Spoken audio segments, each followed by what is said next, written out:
back to those waveforms. If one is vivacious, then the other two are likely the targets for the next experiment. I think you're right. Next, we need to figure out what those waveforms correspond to. Maybe we'll find a clue in the Lahai-Roy ecological studies. Let's head to the Space Trek archive then.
Allow me to introduce Miss Iris.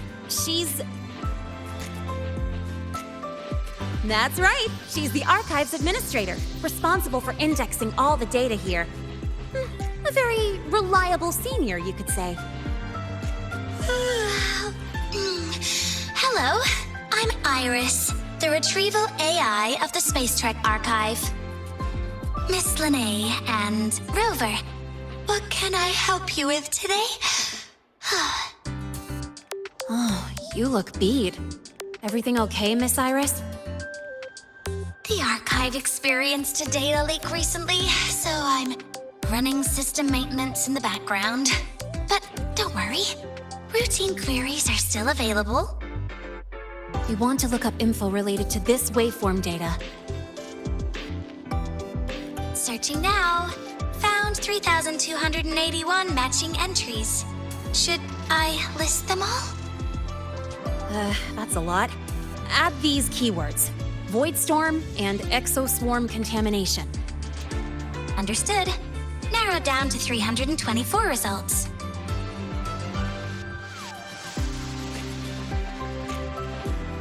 Down to 3 results now.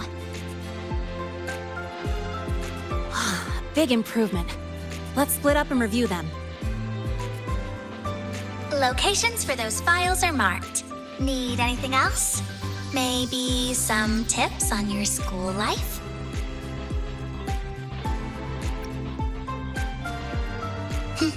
Pity.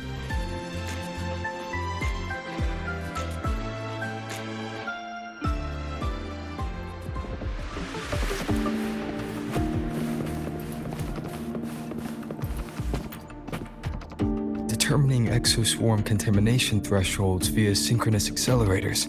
Tensor renormalization of the void storm's frequency. It looks like it's a paper studying the impact of the void storm on exoswarm. I can't understand a word. But if I match the waveform Lene found with the data in the paper, it's a void worms.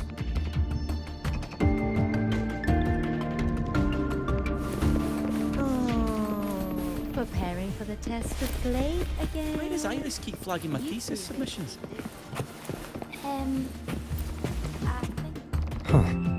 Void Matter Storm Surveyor Amplifier Module Manufacturing Manual. Version 3.12. This is the original manufacturing record for the device Lene found. Could be useful. Why does Iris keep flagging my thesis submissions?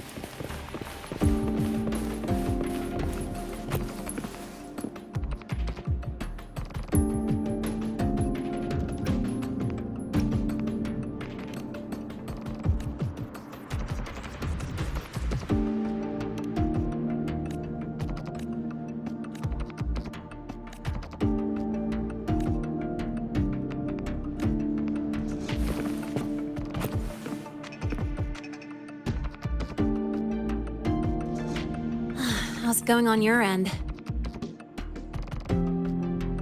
What I found were mostly things we already knew. Abnormal void storm cycles and the Institute's equipment acting up for no reason. A void worm. Could it be... they're planning to use the device to trigger a void worm's rampage? If so, then their target could be... The Research Institute. That's the most likely target. With the Great Sword there, void worms usually steer clear of the Institute. But before Hyvatia lost control, I saw a lot of contaminated exoswarm remains nearby. Looks like the contaminated exoswarm and Hyvatia were just tests and rehearsals before the main event. Whatever their game is, the real goal is to control a void worm to attack the Institute. Void worms spawn under the influence of Threnodian energy. In other words, as long as the Void Storm and the Threnodian exist, they can't really be destroyed. This isn't a problem we can fix with a quick solution. I'll leave that to you. As for me, there's one more thing I have to do. The Department of Engineering's crafting platform runs a mass production line. The Fraxidus must have more of these devices. If they activate them to lure a void worm toward the Institute, we'll need a backup plan. With the manufacturing manual you just found, I can boost our device's power 2 to 3 times. That way, if a void worm shows up here, we'll have a stronger bait. The Space Trek Collective has defense systems and restraining devices in active void worm zones. If we draw it there, we can keep it from attacking the Institute.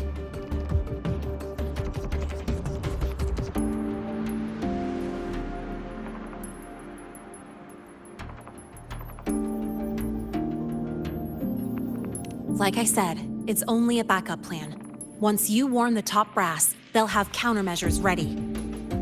Besides, with the permissions overwritten, I'm the only one who can control the device. That ties me directly to Hyvatia's malfunction. So yeah, I'd rather not use it.